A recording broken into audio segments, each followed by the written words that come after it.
Right now, you're running from the one certainty in your life. You're aging, and there's nothing you can do to stop it. Every single day, you're getting older. Your body is changing. Your energy is shifting. Time is moving forward whether you're ready or not. And society has convinced you that aging is the enemy, something to fight, to hide, to be terrified of. But what if everything you've been told about old age is a lie designed to sell you products and keep you afraid? What if the fear of aging is actually worse than aging itself? What if the people who age with grace, dignity, and fulfillment know something you don't? Not about how to stay young, but about how to face what's coming with wisdom instead of terror. You're about to discover why your relationship with aging will determine the quality of your entire life. Why fighting the inevitable creates suffering, while accepting it creates freedom, and the exact mindset shifts that transform aging from your greatest fear into your greatest teacher. This isn't about anti-aging tips. This is about facing reality. Let's begin. Close your eyes and imagine yourself at 80 years old. What do you see? For most people, this mental image is terrifying. They see frailty, loneliness, irrelevance, decline, loss. They see everything they don't want to become. They see the end approaching. And so they do everything possible to not think about it. They avoid the elderly. They hide their own aging signs. They spend billions on products promising to turn back time. They live in complete denial of where they're heading. But here's the uncomfortable truth that nobody wants to acknowledge. You are heading there. Unless death comes early, you will be old. One day, your body will weaken. Your appearance will change. Your energy will decrease. Your friends will die. Your capabilities will diminish. This is not pessimism. This is reality. And denying it doesn't change it. It just ensures you're completely unprepared when it arrives. This is what M.K. Devidasan addresses in How to Face Old Age, a book that dares to look directly at what most people spend their entire lives avoiding. Not how to prevent aging, not how to stay young forever, but how to face the reality of aging with courage, wisdom, and grace, so that your later years aren't filled with regret, bitterness, and fear, but with meaning, acceptance, and peace. The premise is radical in a culture obsessed with youth.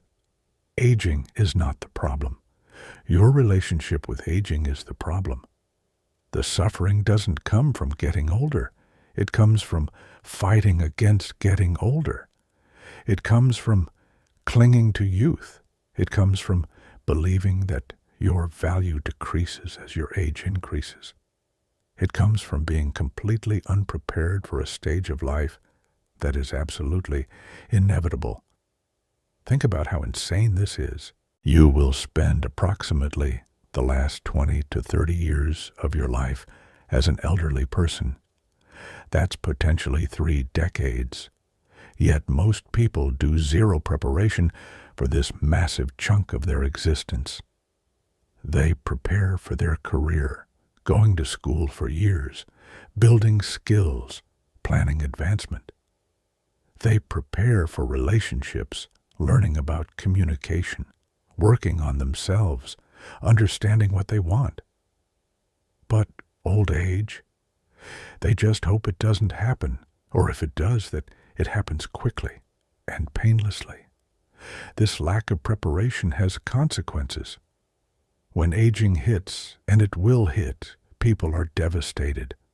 They're unprepared emotionally, financially, socially, and psychologically. They haven't built the mindset to handle loss, limitation, and change. They haven't cultivated the relationships that will sustain them.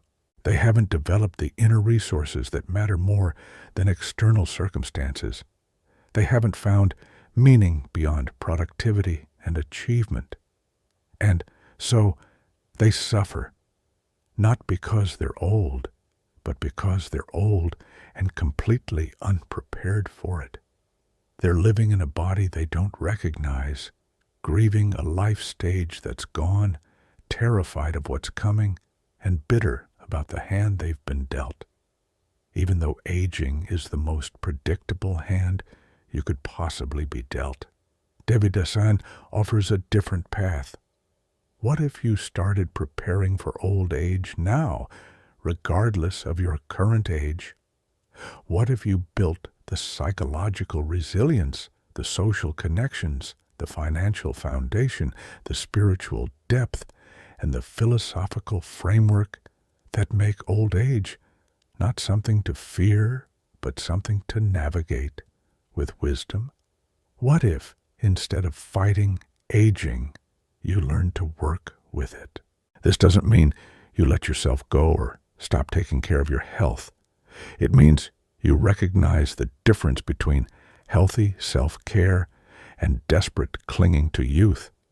It means you invest in things that actually matter in old age: relationships, wisdom, purpose, adaptability, inner peace, rather than just things that delay the appearance of aging. The book's title itself is powerful: How to Face Old Age. Not how to avoid it, not how to deny it, how to face it. There's courage in that word. Face. It means looking directly at what's coming instead of turning away. It means accepting reality instead of living in fantasy. It means preparing for what's inevitable instead of hoping it won't happen to you. This is uncomfortable for young people who feel invincible and can't imagine being old. It's uncomfortable for middle-aged people who are starting to see the signs and feel terrified. It's uncomfortable for elderly people who feel betrayed by their bodies and their circumstances. But discomfort is not a reason to avoid truth. Your discomfort with aging doesn't make aging less real. It just makes you less prepared. What you're about to discover in this video will probably challenge you. If you're young, you might think, this doesn't apply to me yet. Wrong. The decisions you make today directly impact the quality of your old age. If you're middle-aged, you might feel anxious as you recognize patterns you need to change. Good. That anxiety is information. If you're already elderly, you might feel regret about time you can't get back, but it's never too late to shift your relationship with where you are. This isn't about accepting decline passively. It's about facing reality courageously so you can make wise choices about how you age. It's about understanding what you can control and what you can't. It's about building a life that remains meaningful even as your circumstances change. It's about becoming the kind of old person you'd want to be around, the kind who's weathered life with grace rather than bitterness.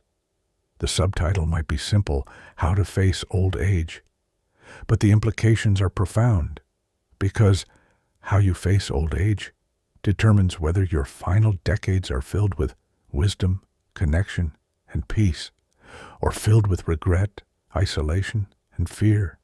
Let's explore how to choose the former. Chapter 1. The Denial of Aging. We begin with the uncomfortable truth that most people are living in complete denial about aging. Devidasan opens by exposing how deeply this denial runs in modern culture and why it's so destructive. Look around. Anti-aging is a multi-billion-dollar industry. People inject toxins into their faces to paralyze muscles and hide wrinkles. They undergo surgeries to tighten skin and remove fat. They dye their hair to hide gray. They lie about their age. They avoid mirrors. They filter their photos. The message is clear. Aging is something shameful that must be hidden at all costs. But here's what's insane. Everyone is aging. Every single person you see is getting older every day. The 20-year-old will be 30. The 40-year-old will be 60. The 60-year-old will be 80. This is universal. Yet, we've created a culture where everyone is pretending it's not happening, desperately trying to maintain the illusion of perpetual youth. This denial has consequences. First, it's exhausting. Imagine spending decades of your life fighting against something inevitable. The energy, money, and mental space devoted to appearing younger could be directed toward actually building a meaningful life. But instead, people are running on a hamster wheel, chasing youth that's forever out of reach. Second, it creates suffering. When you deny aging, you're not prepared when it happens. Every wrinkle is a crisis. Every gray hair is a tragedy. Every physical limitation is a devastating loss. You experience aging as a series of traumatic events because you never accepted it was coming. Third, it damages relationships. We segregate age groups. Young people avoid the elderly because they're uncomfortable with what they represent. Their own future, elderly people feel invisible, irrelevant, and isolated. The wisdom and experience of older generations is wasted because we've decided that youth is the only life stage worth celebrating. Devidasan argues that this denial is relatively new. In traditional cultures, elders were respected, sought out for wisdom, integrated into community life. Aging was seen as a natural progression with its own value. But modern culture, with its obsession with productivity, beauty standards, and consumer culture, has made youth the ideal and aging the failure. The chapter explores the roots of age denial. It's partly biological. We're hardwired to be attracted to signs of youth and health for evolutionary reasons, but it's also cultural. Capitalism profits from your insecurity. If you accept aging as natural, there's no market for anti-aging products.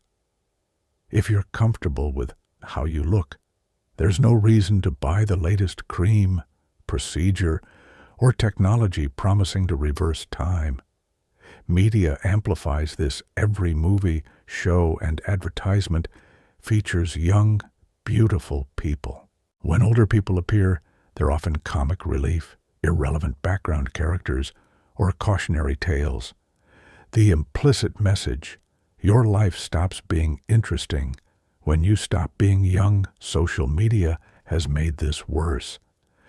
Everyone is curating their best, youngest-looking self. Filters make people look decades younger. People only post photos from flattering angles and perfect lighting. The comparison is relentless. You're not just competing with your peers. You're competing with digitally altered versions of your peers. The result? People in their 30s are terrified of aging. People in their 40s are having identity crises. People in their 50s are desperately clinging to relevance. People in their 60s and beyond often feel like society has discarded them, and everyone is suffering because they're fighting a battle they cannot win. Devidasan's point is this: denial doesn't prevent aging. It just prevents you from preparing for aging. It ensures that when age-related changes happen, and they will happen, you experience them as traumatic losses instead of natural transitions. The first step to facing old age is ending the denial and accepting the reality. You are aging. You will be old if you live long enough, and fighting this fact creates suffering. Chapter 2. The Losses of Aging. Once we break through denial, we can look honestly at what aging actually involves. And the truth is, aging includes losses, real, significant losses. Devidasan doesn't sugarcoat this, pretending aging is all wisdom and freedom is just another form of denial. Physical loss is the most obvious. Your body weakens. You can't do things you used to do. Your energy decreases. Your stamina diminishes. Your senses dull. Vision, hearing, taste. Your skin changes. Your hair grays and thins. Your metabolism slows. Chronic conditions often develop. Pain might become a constant companion. This is not universal. Some people age more gracefully than others, but physical decline to some degree is inevitable. For people whose identity has been tied to their physical appearance or capabilities, this is devastating. The athlete who can no longer compete. The beauty whose looks fade. The worker whose body can't handle labor anymore. When your sense of self is built on something that aging inevitably diminishes, aging feels like losing yourself. Social loss comes next. Friends die. This is one of the hardest parts of aging that no one prepares you for. The people who shared your history, who knew you when you were young, who held your memories, they start disappearing. And with each death, you lose not just a person, but a part of your own history. You might lose your spouse. Statistically, one partner will die before the other. After decades of partnership, you're suddenly alone. The routines you built together, the shared life you created, the person who knew you better than anyone, gone. The grief is profound, and rebuilding life at 70 or 80 is exponentially harder than at 30 or 40. You might also lose relevance. Retirement means you're no longer in the productive workforce. Your expertise becomes outdated. Younger people stop asking for your input. You become invisible in social spaces. The world moves on without you, and you feel like a relic from another time. Family dynamics change.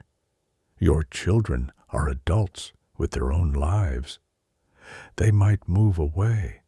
They might be too busy to visit often. You go from being the center of a vibrant family life to being the person people feel obligated to call occasionally. Grandchildren are wonderful, but you're not their primary relationship. You're a supporting character in a life centered around their parents. Financial loss or limitation is another reality. Fixed incomes, rising healthcare costs, inability to work.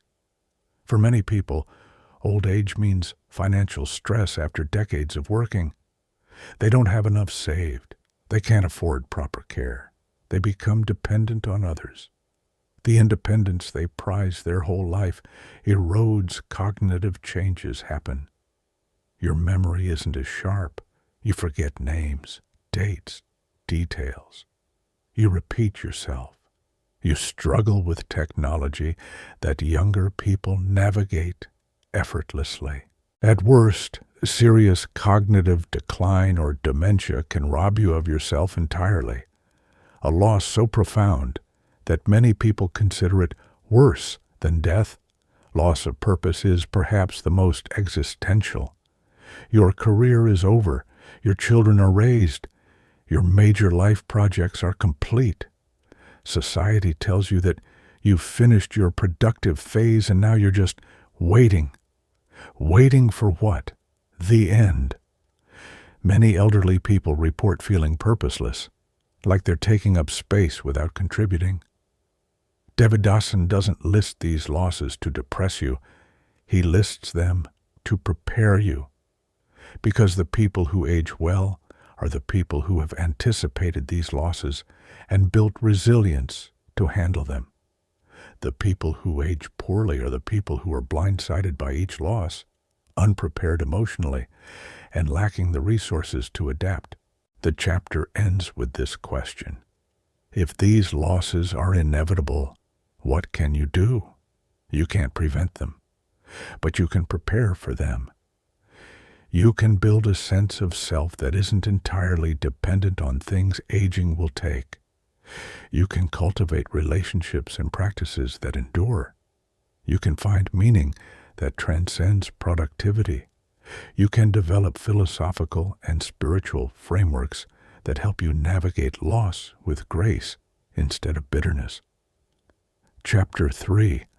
What you can control. After facing the sobering reality of aging's losses, this chapter shifts to empowerment. You can't control that you age, but you can control how you age, and the choices you make today dramatically impact the quality of your old age. Physical health is the most obvious controllable factor. How you treat your body in your 20s, 30s, 40s, and 50s directly determines your physical capacity in your 70s and 80s.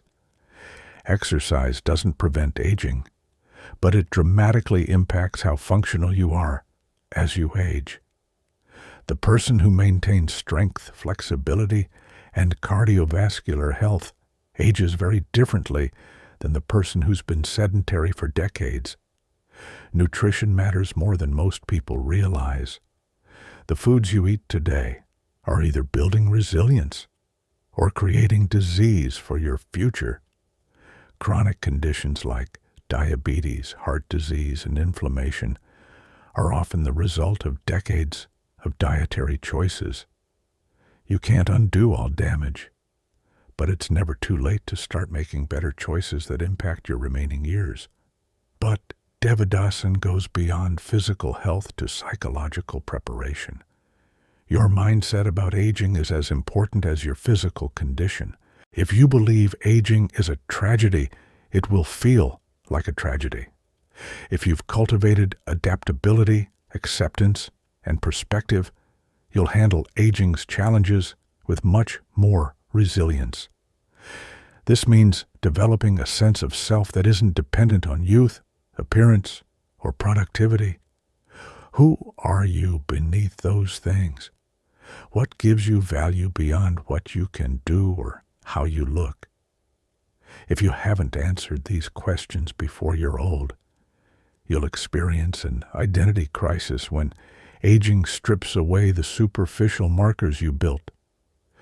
Your identity on financial preparation is critical and often neglected. Many people live paycheck to paycheck their entire lives and arrive at old age with no savings, no plan, and no safety net. Then they're trapped in poverty at the exact time when healthcare costs increase and earning capacity disappears. You cannot age well without some level of financial security. This isn't about being wealthy. It's about being prepared. Devidasan emphasizes starting early compound interest means that small amounts saved consistently in your younger years become substantial by retirement. But most people delay saving because retirement feels far away. And then, suddenly, they're 60 with nothing saved and no time to recover. Relationship investment is another controllable factor. The quality of your old age is directly related to the quality of your relationships. Do you have deep, meaningful connections with people who care about you? Have you maintained friendships? Have you built trust and reciprocity so people want to be in your life? Many people prioritize career over relationships during their productive years, assuming they'll reconnect later. But later comes, and those relationships have atrophied. Or they've been so focused on their children that when the children leave, they realize they have no adult friendships. Loneliness in old age is often the result of decades of not prioritizing relationships. The chapter also addresses purpose beyond productivity. What gives your life meaning when you're no longer working? If your entire identity is wrapped up in your career, retirement can feel like death. But if you've cultivated interests, hobbies, community involvement, or spiritual practices throughout your life, you have wells of meaning to draw from when work ends. Purpose in old age often shifts from doing to being, from achieving to contributing in quieter ways. Mentoring, creating, sharing wisdom, being present for others, appreciating beauty. These sources of meaning are available at any age, but often get neglected during the hustle years. Developing them early means they're already integrated. When your capacity for hustle decreases, Devidasan provides practical guidance. Start exercising now, whatever your age. Start saving now, even small amounts. Invest in relationships now. Call the friend, visit the family member, build the community. Develop interests beyond work now. Work on your mindset about aging now. None of this is glamorous or exciting. It's just wise preparation for a future that's coming, whether you're ready or not. The chapter ends with this: you can't control whether you age, but you can control who you become as you age. You can become bitter, isolated, and fearful. Many people do. Or you can become wise, connected, and peaceful. The difference isn't luck. It's the result of decades of choices, most of them small and unglamorous, that compound into either resilience or fragility. Chapter 4. The Wisdom of Acceptance. This chapter explores perhaps the most important psychological shift required for aging well: radical acceptance.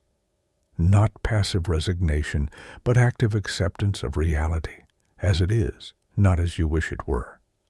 Devidasan argues that most suffering in old age comes from resistance.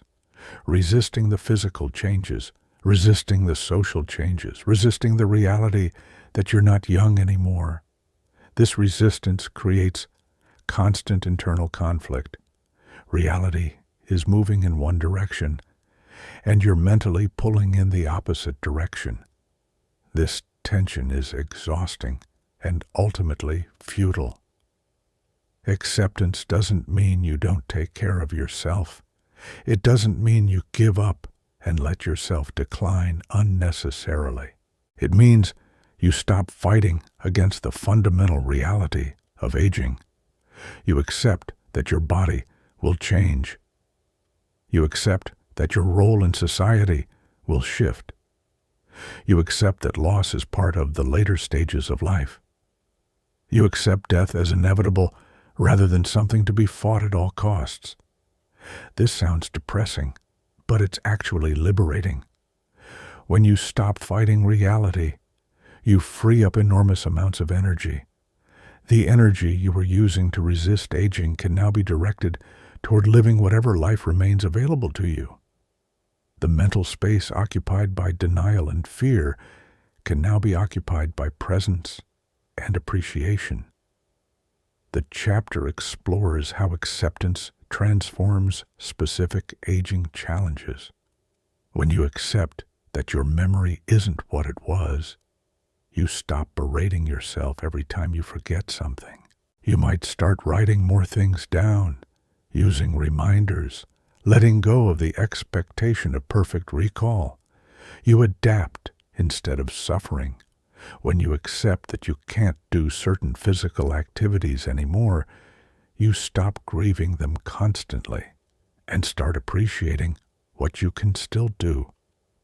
Maybe you can't run marathons, but you can walk.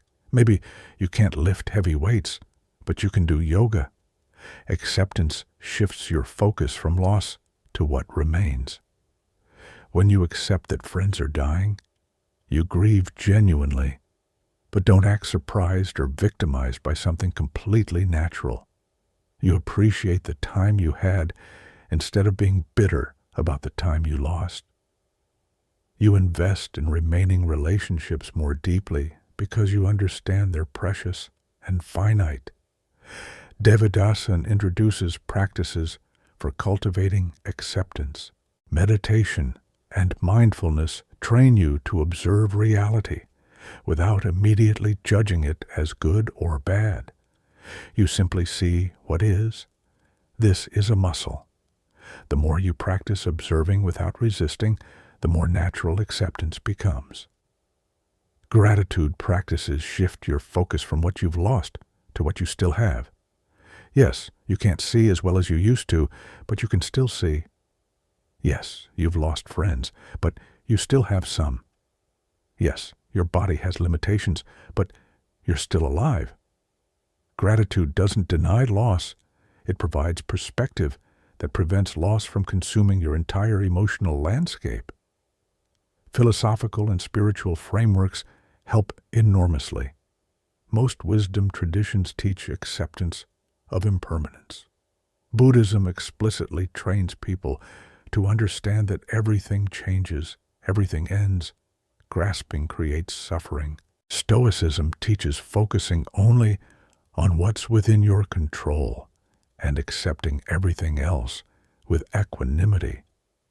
Religious faith often provides frameworks for understanding aging and death as part of a larger spiritual journey. The chapter addresses the difference between acceptance and resignation.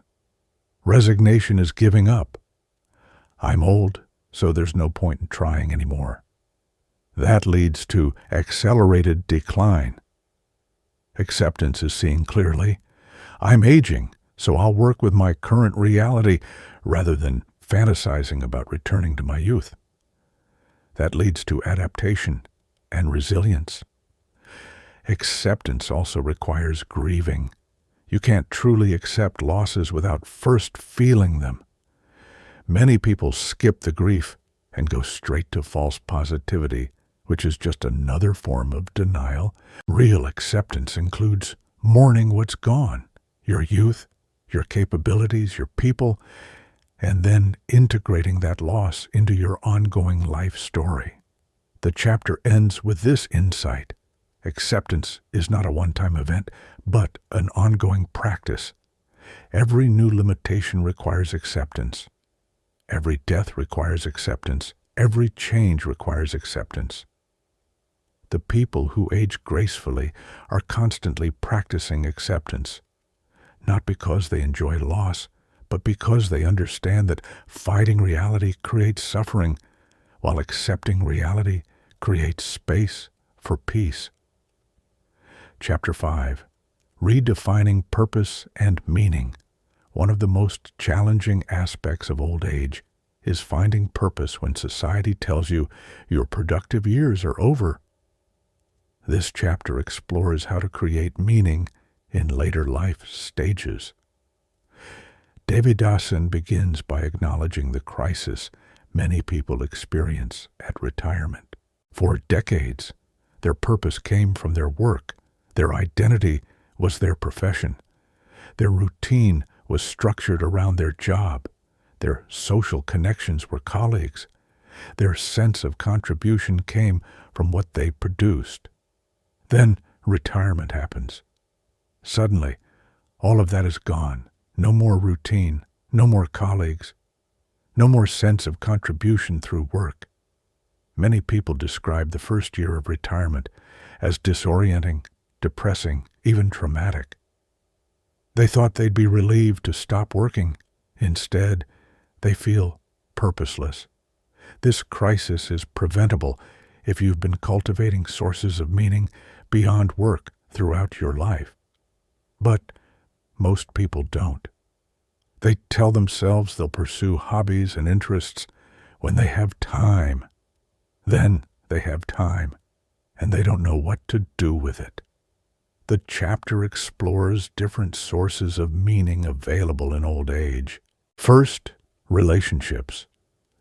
When you're no longer focused on career achievement, you can invest deeply in people, being present for grandchildren, maintaining and deepening friendships, supporting your adult children.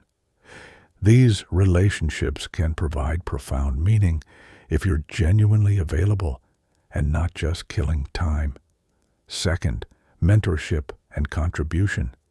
You have decades of experience and wisdom. Can you share that? Can you mentor younger people in your field? Can you volunteer in your community? Can you contribute to causes you care about? Your contribution might look different than it did in your working years, less about productivity, more about presence and guidance. But it's still valuable. Third, creativity and learning. Old age can be incredibly creative if you allow it. You have time to develop skills you never had time for. You can create art, music, writing, not for external validation, but for the intrinsic joy of creation. You can learn new things purely out of curiosity, not to advance a career. This requires letting go of perfectionism and achievement orientation. Fourth, spiritual development. Many wisdom traditions suggest that old age is the ideal time for spiritual deepening. You're less caught up in material concerns, physical desires, and ego achievement. You can focus on questions of meaning, purpose, connection to something larger than yourself. This doesn't require religious belief. It can be secular spirituality, philosophy, or nature connection. Fifth, legacy. What do you want to leave behind? This might be tangible. Organizing family history, writing memoirs, creating something that outlasts you. Or it might be intangible. The wisdom you've shared, the people you've influenced, the love you've given. Thinking about legacy shifts your focus from what you've lost to what you're contributing to future generations. Devidasan emphasizes that meaning in old age often comes from shifting from doing to being. Your whole life, you've been valued for what you do. Now you can be valued for who you are. You can practice presence. You can offer wisdom. You can be a calming, grounding force for others simply through your being. But this requires unlearning decades of conditioning that says you're only valuable if you're producing. It requires cultivating a sense of intrinsic worth that doesn't depend on external achievement. It requires believing that your existence itself has value, not just your output. The chapter addresses the role of contribution. Humans need to feel useful. When elderly people feel like burdens, like they're just taking up space and resources without contributing, they suffer. But contribution in old age looks different. It's not about productivity. It's about presence, wisdom, and connection. Devidasan also explores the importance of curiosity. Stay curious about life, about people, about ideas, about the world. Curiosity keeps you engaged and prevents the mental stagnation that accelerates cognitive decline.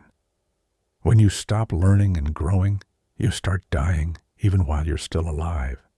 The chapter ends with this: purpose in old age isn't something you find, it's something you create.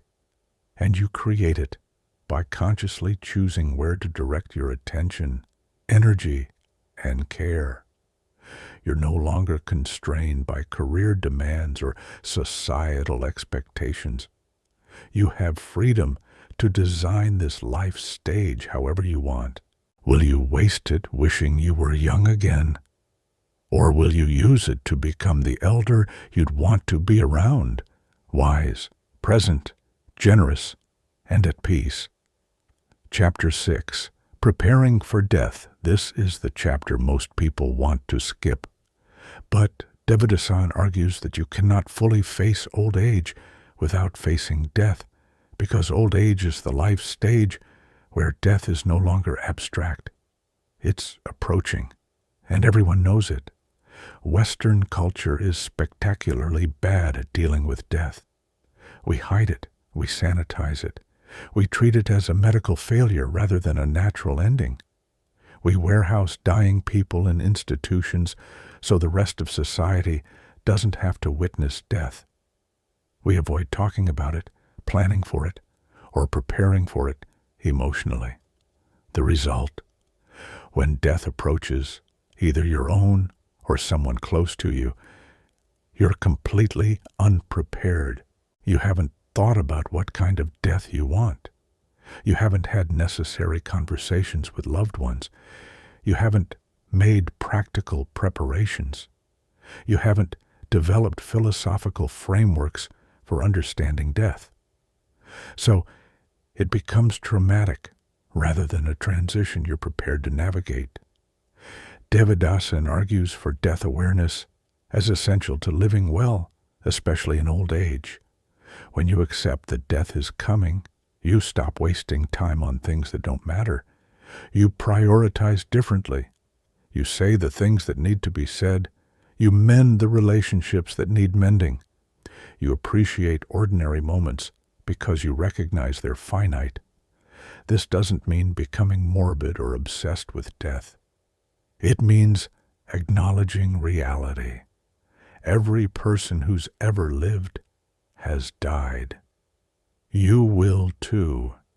This is not pessimism, it's fact. And facts you accept create less suffering than facts you deny. The chapter explores practical death preparation. First, legal and financial matters. Do you have a will? Have you designated power of attorney? Have you made your wishes known about end-of-life medical care? Have you organized your financial affairs so your death doesn't create chaos for your family? Most people avoid this because it feels like tempting fate or admitting defeat. But it's actually one of the most loving things you can do, ensuring that your death doesn't create unnecessary burden and confusion for the people who survive you. Second, relationship completion. Are there people you need to forgive? People you need to apologize to?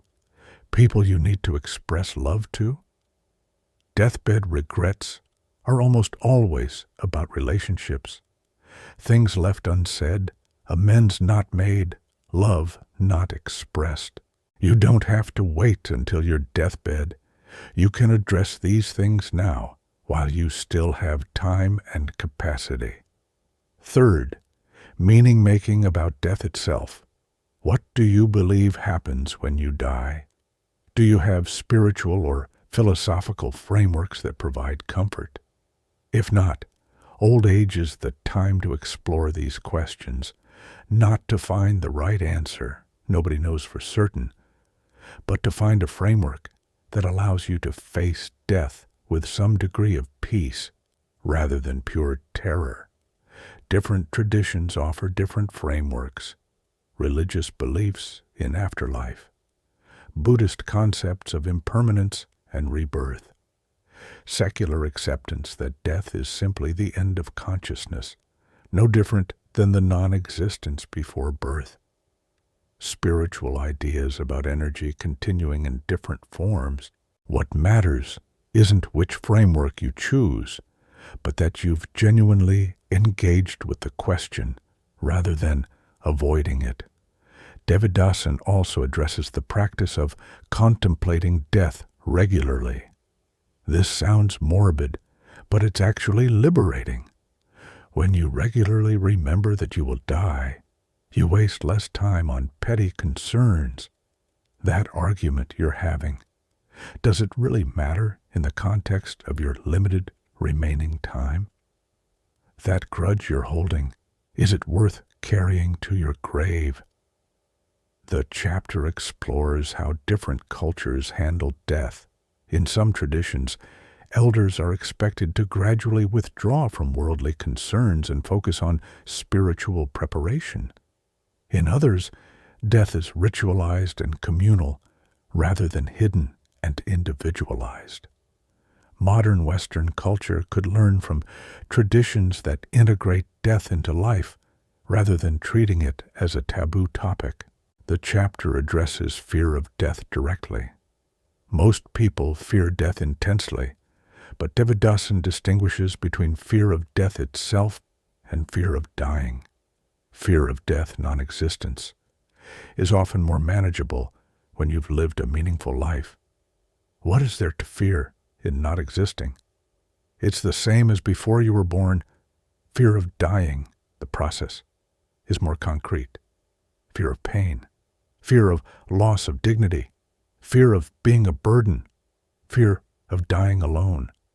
These fears can be addressed through good end-of-life planning, palliative care conversations, and clear communication with loved ones about what you want. The chapter ends with this: death gives life meaning. If you lived forever, nothing would matter, because there'd always be more time.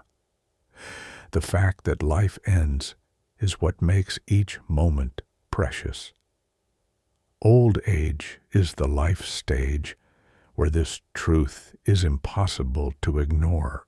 You can let that awareness crush you, or you can let it clarify what actually matters and live accordingly. Chapter 7. The Role of Community and Family. No one ages well in isolation. This chapter explores how relationships and community are essential for quality of life in old age and how to build and maintain them. Devidasan begins with a harsh reality. Western culture's emphasis on independence creates elderly isolation. People pride themselves on not being a burden, on managing on their own, on maintaining independence as long as possible. This sounds admirable, but it often means elderly people suffer alone rather than reaching out for help. In cultures with strong intergenerational family structures, elderly people remain integrated into family life. They live with or near their children. They have daily interaction. They contribute to child care and household wisdom. They're valued members of the family unit, not isolated individuals in nursing homes. Modern Western culture has largely lost this. Nuclear families live separate from extended family adult children, move across the country for jobs. Everyone's busy with their own lives. Elderly parents are visited occasionally, called weekly if they're lucky, and often end up in institutional care when they can no longer manage alone. This isolation has profound effects. Loneliness in old age is linked to cognitive decline, depression, earlier death. Humans are social creatures. We need connection. When elderly people lack regular, meaningful interaction, they deteriorate faster, not just emotionally, but cognitively and physically. The chapter explores how to prevent this isolation. First, maintain relationships throughout your life. Don't let friendships lapse because you're busy with work and family. Don't assume you can reconnect later. The people who age well socially are the people who've invested consistently in relationships all along. Second, build community beyond family, friends, neighbors, religious or spiritual communities, hobby groups, volunteer organizations. Have multiple sources of connection so you're not entirely dependent on family. Your children have their own lives. If they're your only source of social interaction, you'll likely be lonely. Third, contribute to community. One reason elderly people lose connection is that they stop contributing. They retire and withdraw from all the communities where they were active. Then they wonder why no one visits. People connect around shared activity and contribution. If you're not involved in anything, you don't have natural opportunities for interaction. The chapter addresses the challenge of adult children. Your children might live far away. They might be consumed with their own careers and families. They might have complicated feelings about you based on how you parented them. You can't control whether they stay connected, but you can control how you relate to them. Devidasan advises not making your children responsible for your happiness. Don't guilt them into visiting. Don't make them feel like burdens for having their own lives. This just creates resentment that pushes them further away. Instead, maintain connection when you can, find meaning beyond those relationships, and accept that your relationship with your adult children might not look like what you imagined. Grandchildren can be a source of profound meaning, but again, you can't be entitled. Your role is supporting character, not lead. Your job is to be available when wanted, helpful without being intrusive, loving without being demanding. The grandparents who maintain good relationships are the ones who respect boundaries and don't try to compete with parents. The chapter explores living arrangements. Many elderly people are determined to age in place, stay in their homes as long as possible. This can work if you have support systems and remain capable, but it can also lead to dangerous isolation and decline if you're alone in a home that no longer serves your needs. Alternative models exist, intentional communities, where elderly people live near each other and provide mutual support. Multi-generational living, where elderly parents live with or near adult children. Retirement communities that offer social interaction and activities. The key is being realistic about your needs and choosing living situations that support connection rather than isolation. Devidasan also addresses the role of caregiving. If you live long enough, you'll likely need care at some point. This is hard for people who value independence. Learning to receive help gracefully, without shame or excessive guilt, is a skill. Understanding that accepting help allows others to express their love for you can shift your perspective from being a burden to allowing connection.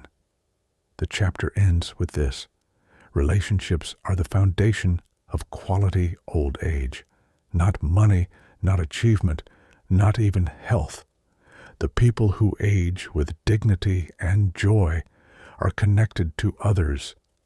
They're part of communities. They have people who care about them and whom they care about. They've built reciprocal relationships throughout their lives that now sustain them. Meanwhile, the people who age in misery are often isolated, not necessarily because they're alone, but because they never learned how to truly connect, to be vulnerable, to ask for help, or to contribute meaningfully to others' lives. Start building those connections now, because the quality of your relationships today is the quality of your old age tomorrow. Chapter 8, Living Fully Until the End. The final chapter addresses the ultimate question: how do you live fully even as your capacities diminish? How do you maintain dignity, meaning, and engagement right up until the end, rather than merely existing while waiting to die? Devidasan opens with a powerful distinction. There's a difference between being alive and being fully alive. Many people stop truly living long before they die. They go through motions. They disengage from life. They spend their final years or decades in a kind of suspended animation, not dead, but not really living either, just waiting. This is one of the tragedies of modern aging. We've extended lifespan dramatically through medical advances, but we haven't necessarily extended the quality of those extra years. People live longer, but often spend those additional years diminished, disconnected, and waiting for the end, rather than actively engaged with whatever life remains. Living fully until the end requires intention. It doesn't happen automatically. As your capacities decrease, there's a natural tendency to withdraw, to give up, to decide that since you can't do what you used to do, you might as well do nothing. Fighting this tendency is essential. The chapter explores what living fully means in the context of old age and declining capacity. It's not about denying your limitations or pretending you're still young. It's about engaging fully with whatever capacity you actually have. If you can't run anymore, you walk with full presence. If you can't walk easily, you sit in nature and truly see it. If your vision is failing, you listen more deeply. You adapt rather than surrender. Devidasan emphasizes the importance of maintaining curiosity and interest. When you stop being curious, you start dying mentally, even while physically alive. Keep reading, keep learning, keep asking questions, keep caring about something beyond your own comfort. The specific content matters less than the orientation. Are you still engaged with life, or have you checked out? Engagement with others remains crucial until the very end. One of the saddest aspects of old age is when people become so self-focused on their ailments, their limitations, their losses, that they lose capacity for genuine connection. Every conversation becomes a recitation of health problems. Every interaction becomes about them. This drives people away and deepens isolation. The people who remain connected until the end are those who maintain genuine interest in others. They ask questions. They listen. They share wisdom without dominating conversations. They're present for others' lives, not just focused on their own decline. This requires deliberate effort when your own challenges are consuming, but it's essential for maintaining meaningful relationships. The chapter addresses the practice of gratitude, even in decline. This is not toxic positivity, not denying that aging involves real losses and challenges. It's about training yourself to notice what remains rather than only focusing on what's gone. You might not be able to see as clearly, but you can still see the people you love. You might not be able to move as easily, but you can still feel the warmth of sun on your face. You might have lost many friends, but some remain. Gratitude is a practice that prevents bitterness from consuming your final years. Bitterness is one of the worst ways to age, when you become sour, resentful, angry at the world for the losses you've experienced. It's understandable, but it creates suffering and drives away the people who might otherwise support you. Devidasan explores the concept of legacy work as the end approaches. Many people want to feel that their life mattered, that they're leaving something behind. This might be literal, writing your story, organizing family history, creating something tangible. Or it might be relational, the wisdom you've shared, the love you've given, the way you've shown up for others.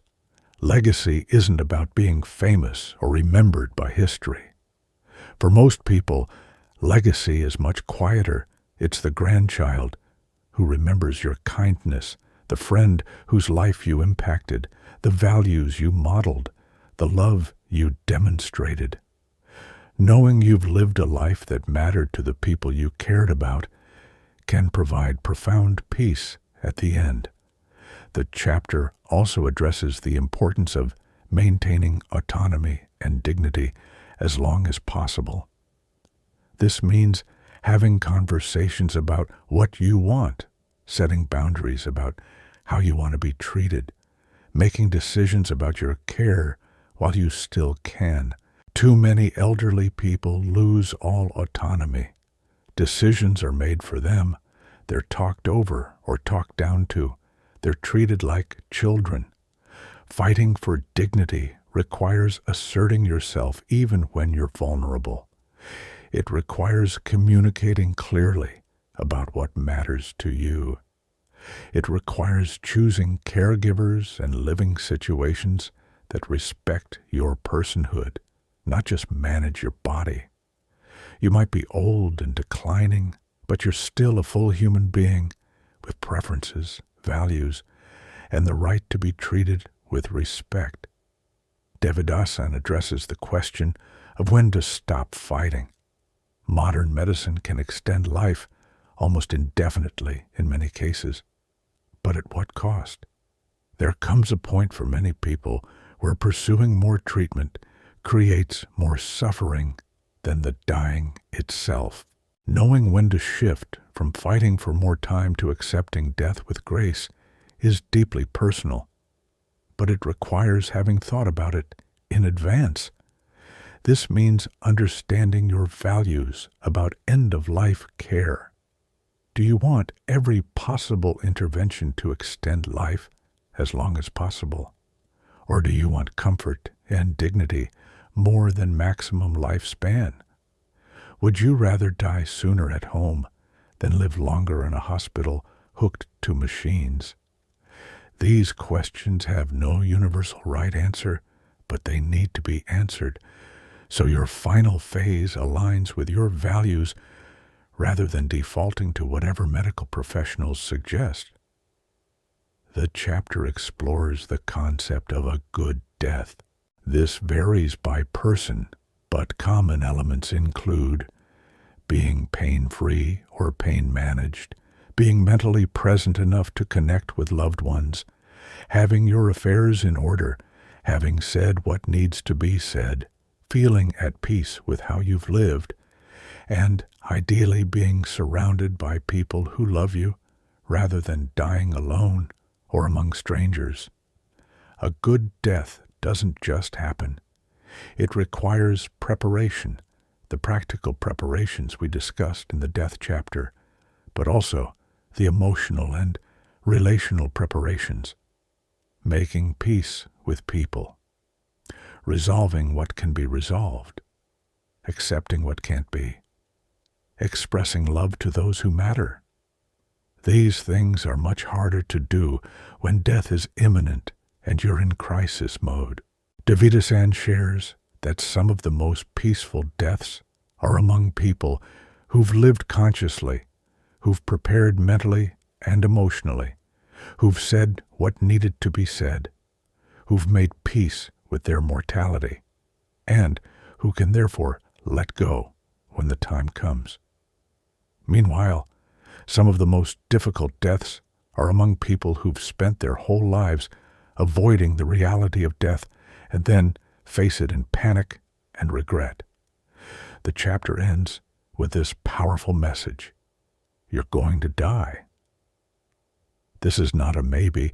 This is not a possibility you can avoid through positive thinking or healthy living. You will die. The only questions are when and how. Will you die having truly lived? Will you die with regrets or with peace? Will you die having loved deeply and been loved? Will you die having contributed something meaningful? Will you die having faced reality with courage rather than spending your final years in denial and fear? Living fully until the end means embracing life even as it diminishes. It means staying engaged, connected, curious, and present right up until you can't anymore. It means finding meaning even in limitation. It means maintaining dignity even in decline. It means facing death as the final stage of life, rather than as a failure or enemy. And it means recognizing that how you age is largely the result of how you've lived, the choices you made, the relationships you built, the wisdom you cultivated, the acceptance you practiced. Old age will come for you if you live long enough. The question isn't whether you'll face it. The question is whether you'll face it with courage, wisdom, and grace, or whether you'll spend your final decades in denial, bitterness, and fear. Start preparing now. Start building the life that ages well. Start cultivating the mindset that can handle loss. Start investing in what will actually matter when you're 80, because that day is coming faster than you think. So, here we are. How to face old age, the complete guide to the one stage of life Most people spend their entire existence avoiding thinking about, let's cut through to the essential truth you now understand. You will be old. Your body will weaken. Your friends will die. Your capacities will diminish. Society will see you as less relevant. Death will approach. These are not possibilities. These are certainties if you live long enough. And here's what changes everything. Every single day you live, you're either preparing for that reality or you're living in denial of it. Every choice you make today is either building resilience for your old age or setting yourself up for suffering when it arrives. The way you treat your body now, the relationships you invest in now, the financial decisions you make now, the mindset you cultivate now, the meaning you develop now, all of it determines whether your old age is filled with wisdom and peace or bitterness and regret. But here's where most people will fail with this information. They'll watch this video, feel briefly uncomfortable, think that's depressing, and then immediately return to the exact same denial that got them here. They'll tell themselves, I have time to think about this later, or I'll deal with aging when I'm actually old. And then they'll wake up one day at 70, completely unprepared for the reality they're facing, wondering why no one warned them. You've been warned, you've been given the roadmap. The question is whether you have the courage to actually use it. Because facing old age requires courage that our culture actively discourages. It requires accepting that you're not going to stay young forever. It requires investing in things that don't have immediate payoffs. It requires building a sense of worth that isn't tied to productivity or appearance. It requires uncomfortable conversations about death, dependence, and decline. So here's your action step, and it's not comfortable. Today, not next week, not next year, today, do one thing that prepares you for old age. Maybe it's starting to save money if you haven't been. Maybe it's calling a friend you've lost touch with and rebuilding that relationship. Maybe it's starting an exercise routine that you can maintain for decades. Maybe it's having an honest conversation with your family about aging and death. Maybe it's simply sitting quietly and contemplating your own mortality until the reality of it settles into your bones. Whatever it is, do something that acknowledges this truth. You are aging right now. Every moment you're getting older. And the decisions you make in this moment are creating your future. You can create a future where you age with dignity, wisdom, and grace.